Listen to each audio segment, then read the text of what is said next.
So, one of the biggest obstacles to producing talented runners who can, run the world champs, the Olympics, whatever, and not even winning the nationals, is ignorance. All right, so many talented runners out there just taking the wrong advice, and these guys are talented.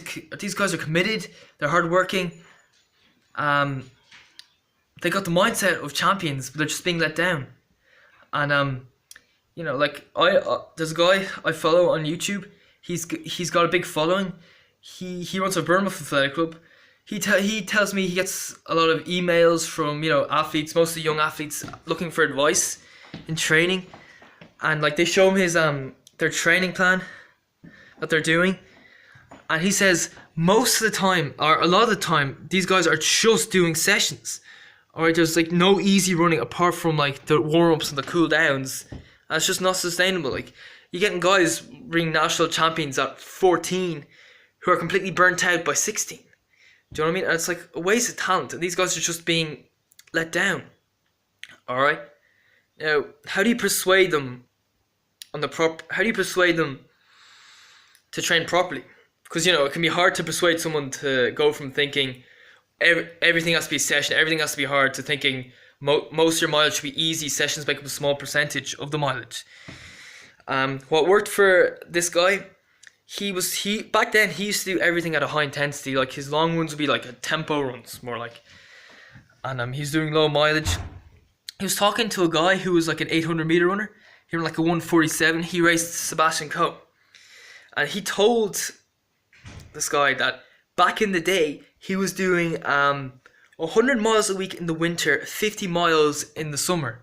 And this guy's mind was blown away. He was like, what? So you're racing for less than 2 minutes, running half a mile, 2 laps of a track, and you were running 100 miles a week for most of the year? That changed his mentality. That let him realize that what he was doing was wrong. And I think that's the only way you can really persuade these guys. They gotta look to better athletes and see what they're doing.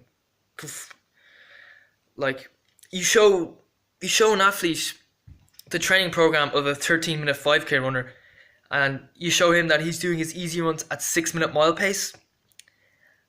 And this guy, say he's a 16-minute 5K runner, he doesn't do anything slower than 6-minute mile pace, or let's say 5:30 mile pace.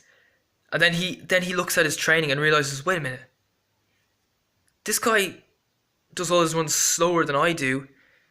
80 to 90% of his training is easy, and then he'll start to realize the truth. Do you know what I mean? So he might look at him and think, alright, so this guy's running 13 minutes for 5K. He does 6-minute miles in his easy runs. I'm running 16-minute 5K. So that's 3 minutes over 5K. That's 1 minute per mile. So if he's doing 6-minute miles, then surely me, a 16-minute 5K runner, should be doing 7-minute miles. Do you know what I mean? I think that is the best form of persuasion. Do you know what I mean? That's what you gotta do. You gotta show them what the elites are doing. All right, because let's say some ordinary guy, a little overweight, not great at running, says, "Oh, easy runs are the way to go." Then they might find it harder to believe. Do you know what I mean?